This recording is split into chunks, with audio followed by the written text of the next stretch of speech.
Welcome, bienvenue, welcome one and all to another Modern Sales Meltdown with David Treacle-Janik and myself, Gareth, Wax of the Many Purple Hats. Now, today, as in every other day when we talk, we're talking about things that can give you something you can chew on right now, which is more than I can with my lateral teeth.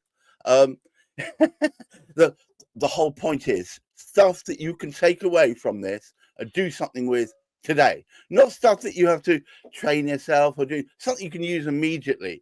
Today's topic is why you're not really trusted, which sounds a bit depressing. David, why am I not trusted? It sounds a bit what? Well, depressing. I thought everybody trusted me. Well, I mean, I would say that firstly, dishonesty is well within the normal range of human characteristics. Yeah, I would say it's a classic human characteristic. Yeah. We get taught it actually from a young age, you know, when Auntie Mildred gives you that new sweater for Christmas and you're told by your parents just to smile politely and say thank you, how much you like it. Or when you have to pretend that you like Auntie Mildred and you have to go and give Auntie Mildred a kiss, you know, and all of that kind of stuff. And by the way, you're showing her age by giving her the name Mildred. But the other thing is the fact that we're told things like about Santa and Father Christmas and other mythical figures. And then we realize at some point that perhaps we're not being given the entire, sorry kids, if anyone's listening, for sure. We're not being given the entire truth. That's true. I think actually, if you study it, I do study it. It's one of my core competencies is about trust. And, you know, the most influential factors in something like that are your early years main caregivers. So for most people, that would be one of their parents or their parents, and their conduct, probably before the age of 5, before you become 5, their conduct is what sets your normal. It doesn't mean you're always going to be like that. You can obviously, you know, we have a higher brain, we can break away, we can adapt, we can change. So you have parents that habitually are dishonest and, you know, go on, put another sweet in the bag and nobody's going to know and just pretend you're under 4 and, you know, all of that kind of stuff. You know, that's what sort of sets it on. But the bottom line is that the majority of people, in fact, almost everybody, given the right circumstances, will be dishonest. So it's more of a kind of a spectrum. And I'm most wary about those people who say they never lie. By the way, I never lie. But, you know, so just the baseline is that there's always a possibility of dealing with somebody who is not trustworthy, to start with. Right. And the expectation that you're not necessarily trustworthy is not necessarily because of anything that you personally have done. It's because this is what they believe. They feel that if they were doing your job, if they were selling, that they might be inclined to be dishonest. Yeah. The flip side to that is that the most trustworthy people are often said to be the most easily conned. Here he goes. He's just exploding his face. Sorry about that. Bless you, bless you, bless you. Thank you for saving us with the mute button. That's you. But so that's the normal range. That's part of the reason why you're not trusted. But, you know, if you've been in selling in any period of time, you will know when you're speaking to somebody that they don't quite trust you. You know, you perhaps would have had that feeling, and would you have had that feeling, Gareth? Because I know that one of the characteristics of some people with autism are that they can't pick up always those sorts of signals. I very rarely notice it, and they'd have to spell it out to you, wouldn't they? They'd have to say, "That's bullshit, mate. What are you talking about?" Exactly. The assumption in my early years was that everyone trusted every word I said, and it came as a real shock in my late teens when I realized that actually some people were just smiling and nodding, and actually behind the scenes they were going, "What bullshit?" That's right. Okay. In some ways, naivety helps the beginning of your sales journey because it means that you can garner those early successes without feeling that some people actually thought that you were talking horseshit. Yeah. However, being self-aware, as I've painfully become, you realize that, especially when you've got a brash, an outspoken, a dynamic character, that you will by definition be divisive. And salespeople mostly are outspoken, dynamic, brash.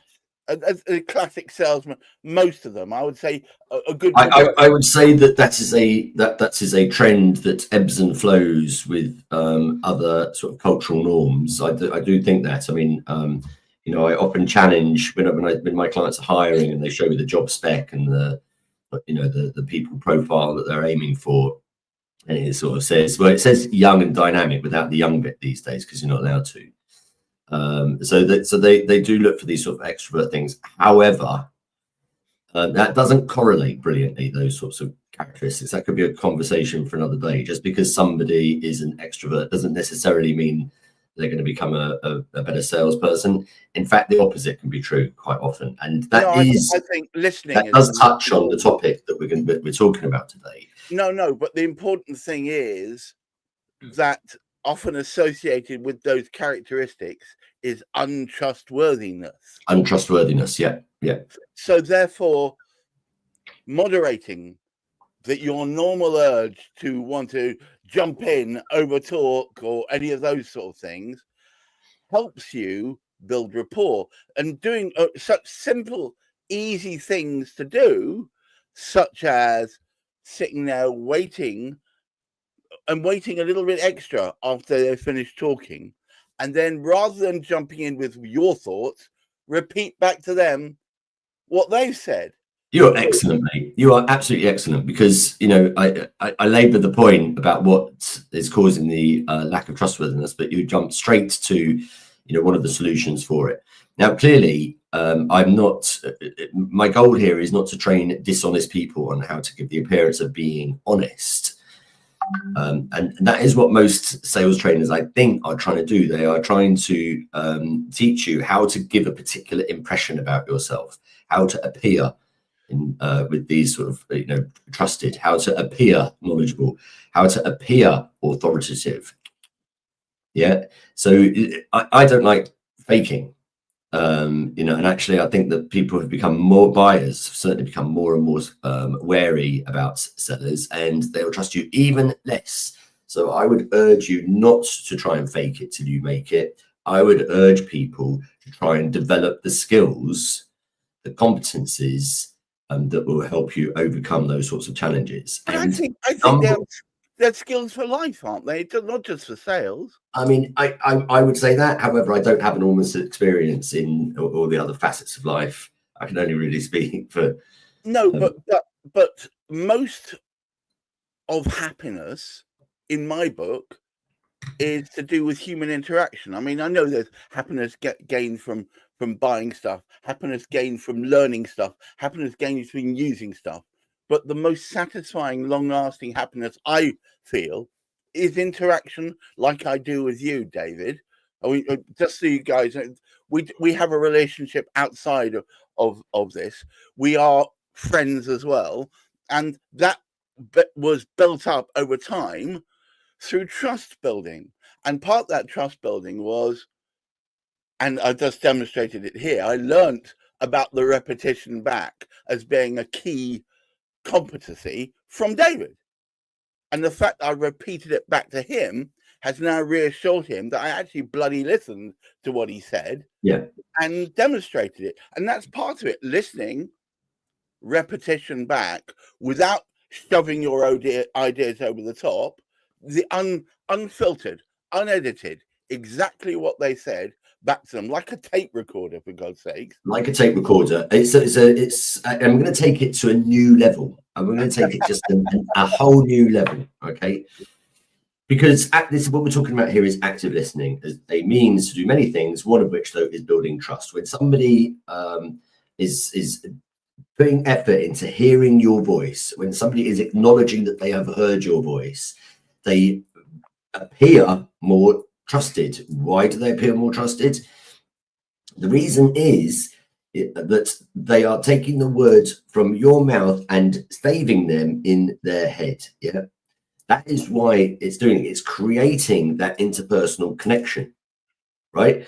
It's not just somebody making a noise in the background, blah blah blah. When are they going to finish? Yeah, that's rejecting the connection. That's putting a barrier up to the connection. What you want to be doing is creating and nurturing that connection. So really, the way to get good at this is to do what was I going to call it? It's listening practice. You want to give yourself opportunities to practice active listening.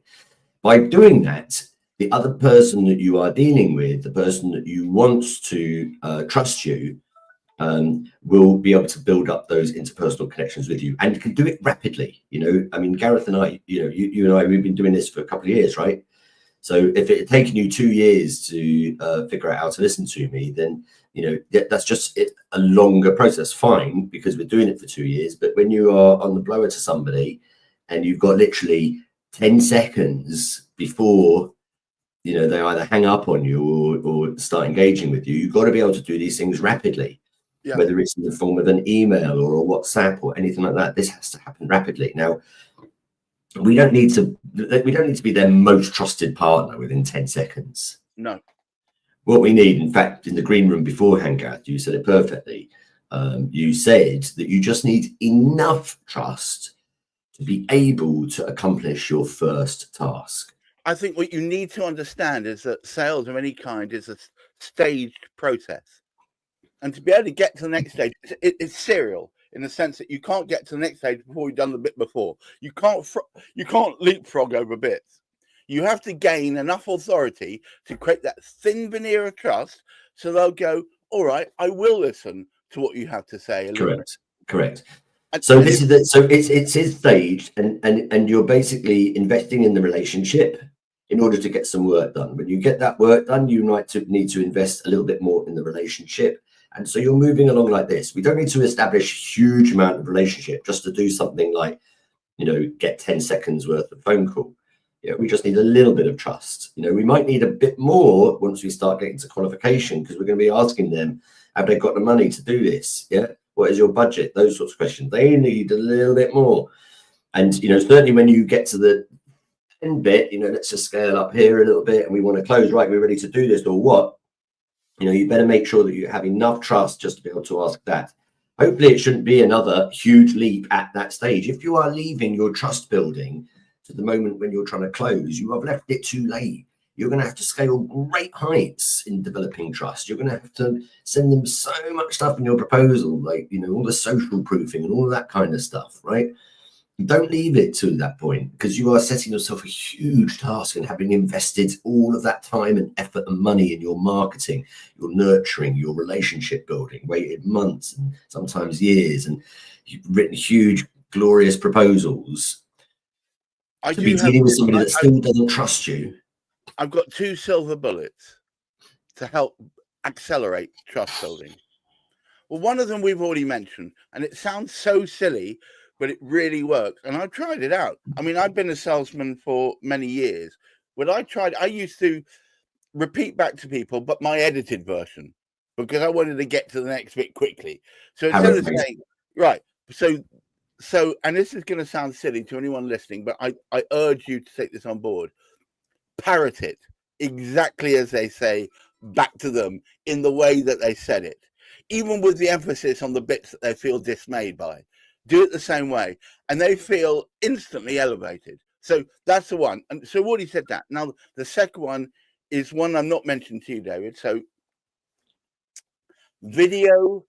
short video testimonials of 20 seconds, because at the moment, while AI technology is not quite there to make something that sounds like, and it should be as authentic as possible. What I mean by that is, like, if you can get them to do a handheld WhatsApp video when they're standing outside, so it's obvious them, it's raw, unedited, and for 20 seconds they can say why they want to work with you, and you can send them out over as part of your creds, your credibilities over to people. That clears some of the way away, because instead of thinking, why do people want to work with you, it changes the question, why do I want to work with you? That makes it, I wouldn't say it short circuits everything, but it makes it easier to get to the next stage. Mm-hmm. That's right. Actually, it's a very interesting point. I've got friends that do one in particular who's amazing at it, who does proper video testimonials to go on your website, a more extended thing, not just a 20-second thing. And that's got a different purpose as well. What you're saying here, though, by the sounds of it, is that's just little things to get you enough authority just to get to the next stage in your sales cycle. You don't need to you don't need to present yourself as a priest, at that point. No, you just need no, enough. What people need to know at the early stages is this a real thing? Am I likely to get some sort of half decent result from this? Will it be something that I can invest in without breaking me in pieces? Am I, because somebody comes to you and says, I have to overhaul my entire life just to be able to get some leads in. Oh, yeah, it's too much barrier. What is the barrier to sales? And you'll find that with the increase in trust, the barrier actually comes down naturally anyway. Not down to the floor, but it will. For instance, somebody might bulk at paying an extra £100 a month. That would go if they felt it was absolutely worth it. I mean, I'm not an extra grand a month, but something like that. Trust, as we've talked about before, trust in terms of the different dimensions of what's involved in sales. So those being, I want it quickly, I want it cheap, and I want it high quality. We'd always say pick two. But now trust is the thing that supersedes all of that. Yeah. So you will pay a little bit extra to be able to deal with somebody you trust. You will wait a little bit longer to deal with someone you will trust. You will sacrifice some of the quality just to be dealing with somebody that you trust. So trust is super, super important. And I would just urge everybody, as my final word, to find opportunities to practice your active listening. Find opportunities to practice your active listening. Listen to what people are saying. Don't even think about what you're going to say next. Repeat back to them word for word exactly what you've heard. In doing so, you are forcing yourself to be a listener, because you cannot do this unless you have heard. And of course, those video testimonials, which I have done some for my events business, but I've just learned just to make. I mean, they sent me these sort of several minute long things. That's not what we're after, is it? 20-second. It should be punchy. It was wonderful working with you. It was so easy to deal with, that kind of thing, right? Exactly. You're trying to allay their initial fears that you are bamboozling them into something that they will regret. And people don't want to be in the position of regretting things. They want to be in the position of celebrating their good fortune that they came across you. That's where you want them to be. Mm-hmm. And that also means, and we all know referral marketing is the best way to move forward in any business.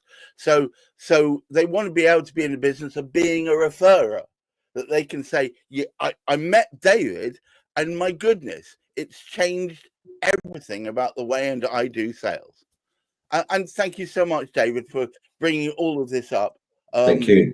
Listening actively is the most important skill you can have right at the beginning. Building trust, the thin veneer of it, to allow you to move forward so you can get through the other stages of the sale.